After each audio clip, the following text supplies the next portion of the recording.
একটা কথা মনে রাখবেন, ডক্টর ইউনূস যদি পদত্যাগ করে বাংলাদেশে এত সংকট তৈরি হবে যেই সংকট থেকে বের হওয়া কঠিন। আর বাংলাদেশে যত সংকট দেখেন সব সংকটের মূলে হলো ভারত। কারা? এটা মনে রাখবেন।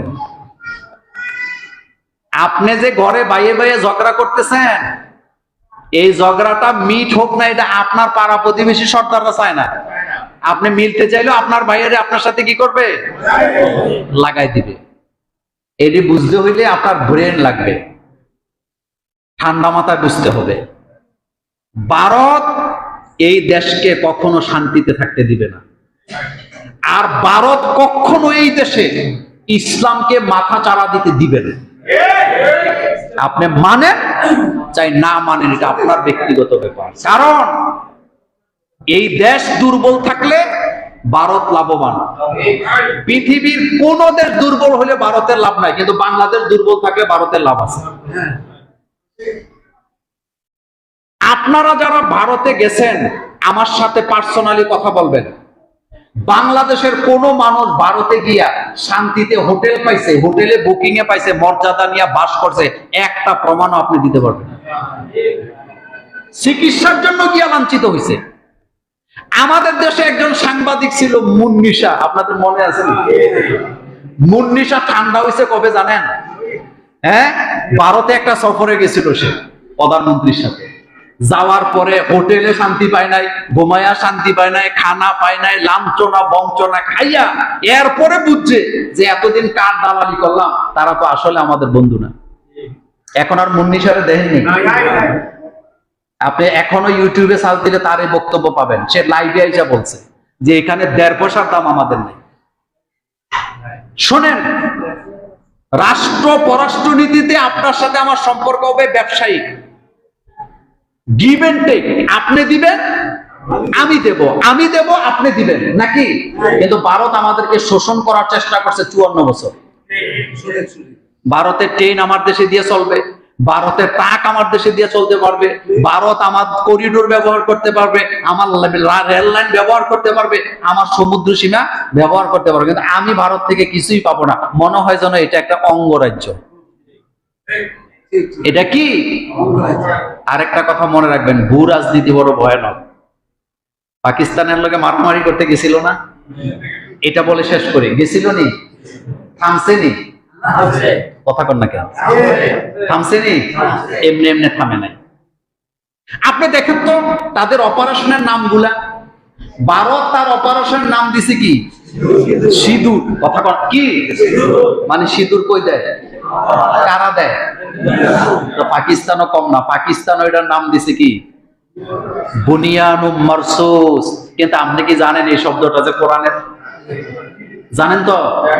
বুনিয়ানুম মারসুস এই শব্দের অর্থ হলো আল্লাহ পাক লা তাজিরু ওয়াজিরাতুন বিজরা উখরা। ইসলামে একজনের বোঝা আরেকজন বহন করবে না, একজনের দায়ভার আরেকজনের কাঁধে দেওয়া হবে না, দেওয়া। আল্লাহ পাক বলছে যার যার বোঝা তার তাকে বহন করতে হবে। এখন কথাটা বুঝেন, আপনি আমার সাথে কুরবানি দিলেন, আমার টাকাটা হারাম, আপনার কি জানার কোনো রাস্তা আছে? আমি কি আপনার কাছে যাই বলবো যে ভাই আমার সাথে কুরবানি দাও, আমার টাকা হারাম? সুদখোর কি কখনো বলে যে আমার টাকা হারাম? ঘুষখোর কি কখনো ঘোষণা দেয় আমার টাকা হারাম? আপনি জানলে দিবেন না, কিন্তু দিলে আপনার কুরবানি কি হবে না? বাতিল হবে না, নষ্ট হবে না। কেন নষ্ট হবে? কুরবানি একসাথে যে 7 জনে দিছেন, 5 জনে দিছেন, আপনার ভাগের দায় আরেকজনের ভাগে নাই। এই কথাটা আমাদের দেশে অনেকে বুঝে না, সহজ কথাটা। আপনার দায় দায়িত্ব আপনার, আমার দায় দায়িত্ব আমার। কোন আমলের কারণে যদি আমার কুরবানি বাতিল হয় আর এই পশুতে যদি আপনার কোনো বাক থাকে, আপনার কুরবানি বাতিল হবে না। এটা বিশ্ববিখ্যাত, সকল স্কলাররা এই ব্যাপারে একমত। শুধু আমাদের দেশে কিছু হুজুররা কয় না এটা হবে না। তো আপনি হবে না যে আপনি জানবেন কেমনে তার এটা হারাম? আচ্ছা বলেন তো, আপনি আমার সাথে কুরবানি দিতে আসছেন, আমি কি আপনাকে জিজ্ঞেস করতে পারবো যে ভাই আপনার টাকা হালাল না হারাম? এই কথা জিজ্ঞেস করার অধিকার আছে। তবে হ্যাঁ, একটা কথা বলি, সেটা হলো কেউ যদি নামাজ না পড়ে, কেউ যদি কি না করে, নামাজ না পড়ে, তাহলে আপনি তাকে বলবেন যে ভাই, নামাজ হচ্ছে গুরুত্বপূর্ণ ইবাদত, কিন্তু আপনি নামাজ পড়েন না, আমি নামাজ পড়ি, একসাথে কুরবানি দেওয়া বেমানান। কুরবানি যেহেতু একসাথে দিতে চান, আসেন নামাজও কি করবো একসাথে পড়বো। একটা দাওয়াত দেওয়ার সুযোগ কি আছে? দাওয়াত দিবেন। আপনি যদি নামাজ পড়েন, আপনার সাথে কুরবানি দিতে আমার কোনো আপত্তি নাই। আরেকটা কথা বলি, যদি আপনি এতটাই তাকওয়া অবলম্বন করতে চান যে আমার সন্দেহ হয় মানুষের হাতে কুরবানি দিলে, তাহলে আপনি একা কুরবানি দিবেন, এটা বকরি দিয়ে দেন, কোনো সমস্যা আছে? কিন্তু আপনি তো কুরবানিতে নিয়ত ঝামেলা করে ফেলাইছেন ওই জায়গায়, আপনার ছেলেরা খাসির গোশত খায় না, এই জন্য গরুতে কুরবানি দিতে হবে, বাগে কুরবানি দিতে হবে। এই কথা কি ইসলামে এরকম অর্ডার আছে নাকি? বাগে কুরবানি, শরিকানায় কুরবানি দিবেন কখন? যখন আপনি কুলাইতে পারতেছেন না, তখন আপনি একটা গরু 7 জন 5 জন 3 জন 4 জনে মিলে দিলেন। কিন্তু আপনি একা দিলে সবচেয়ে উত্তম হবে, সেটা হোক বকরি। আর একটা বকরি পুরা এক পরিবারের পক্ষ থেকে কি যথেষ্ট।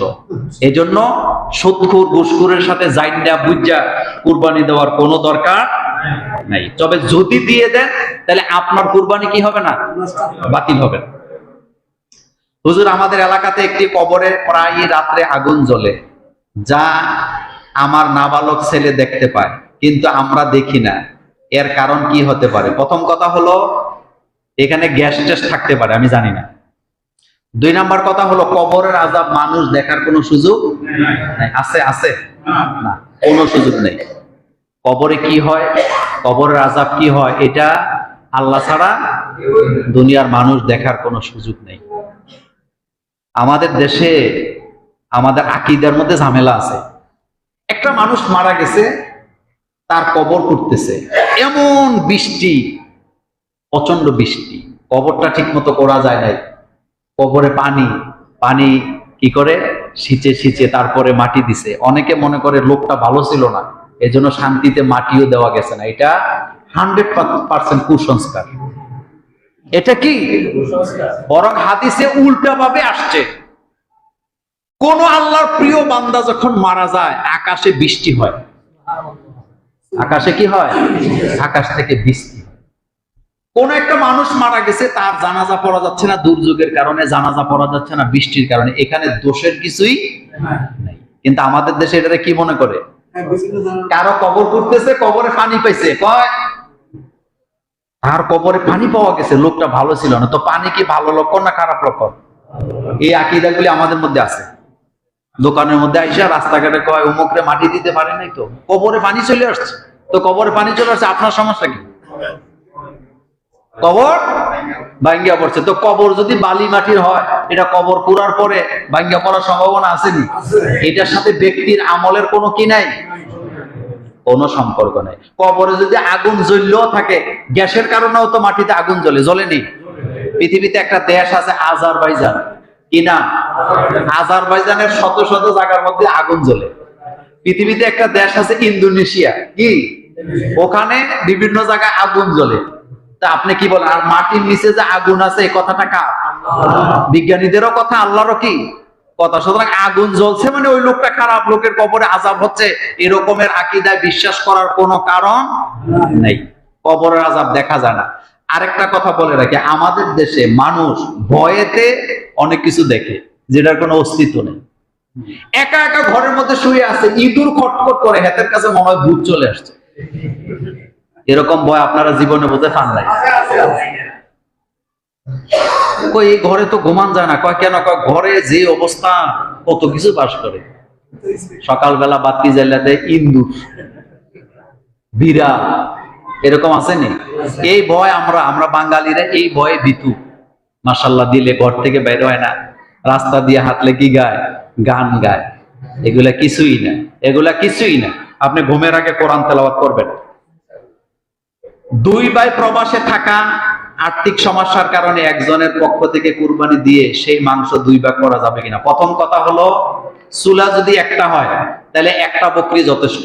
বলেন কয়টা?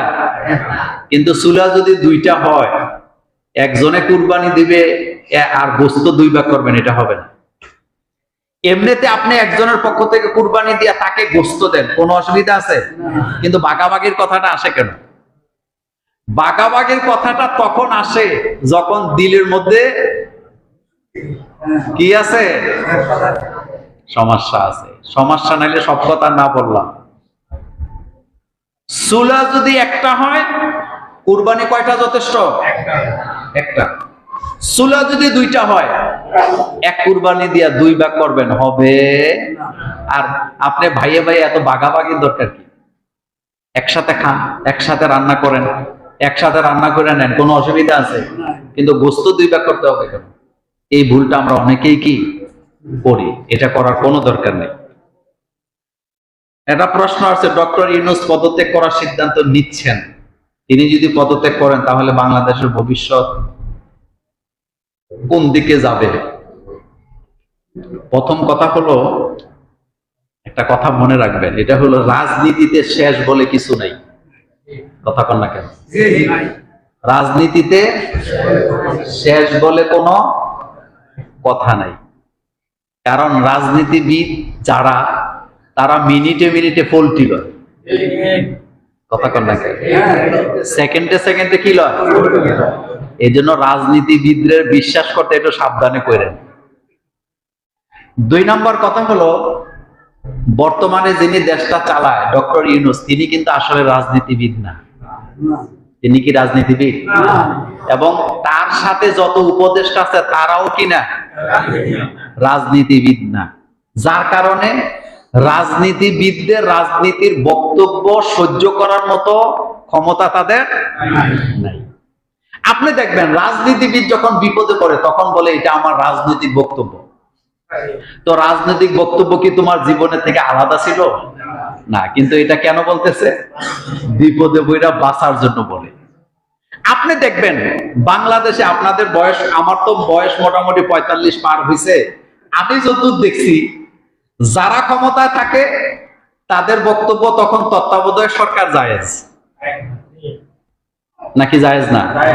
না, ক্ষমতায় থাকলে জায়েজ না। কথা কন না কেন? তত্ত্বাবধায়ক সরকার ক্ষমতা থাকলে কিনা, আবার তারা যখন বিরোধী দলে যায় তখন তত্ত্বাবধায়ক সরকার ফরজ। একথা সত্য না মিথ্যা? আমি তখন ছাত্র, আমি যদ্দূর দেখছি আপনারা তদ্দূর কই। বিএনপি ক্ষমতায় আসছে 91-তে, মনে আছে আপনাদের? আসার পরে তত্ত্বাবধায়ক সরকারের মাধ্যমে আসছে, আসার পরে তত্ত্বাবধায়ক সরকার বাতিল, এটা দিয়ে নির্বাচন হবে না। 96-তে আওয়ামী লীগ ক্ষমতায় আসছে, আসার পরে আবার আওয়ামী লীগ তত্ত্বাবধায়ক সরকার কি বাতিল, আবার আন্দোলন ফান্দোলন করে আবার 2001-এ আবার বিএনপি ক্ষমতায় আসে, আসার পরে এরাও আবার তত্ত্বাবধায়ক নিয়ে কি নাই, বিশ্বাস নাই। এরপরে 2008-9-এর দিকে নির্বাচন করে আবার তত্ত্বাবধায়ক সরকারের অধীনে নির্বাচন করে আওয়ামী লীগ আইছে, আসার পরে টানা কয় বছর? কথা কন না কেন? তো রাজনীতিতে শেষ বলে কিছু আছে কি? রাজনীতির বিদদের বক্তব্য আপনি যদি দলিল মনে করেন, আপনি বোকা। কারণ এগুলা চাপাবাজি ছাড়া কিচ্ছু না। এই চাপাবাজিটাই আমাদের দেশের গভর্নমেন্ট সহ্য করতে পারতেছে না, যার কারণে মনে করতেছে আমি এনে থাইকা লাভ কি, এর চাইতে আমি দূরেই কি ভালো ছিলাম।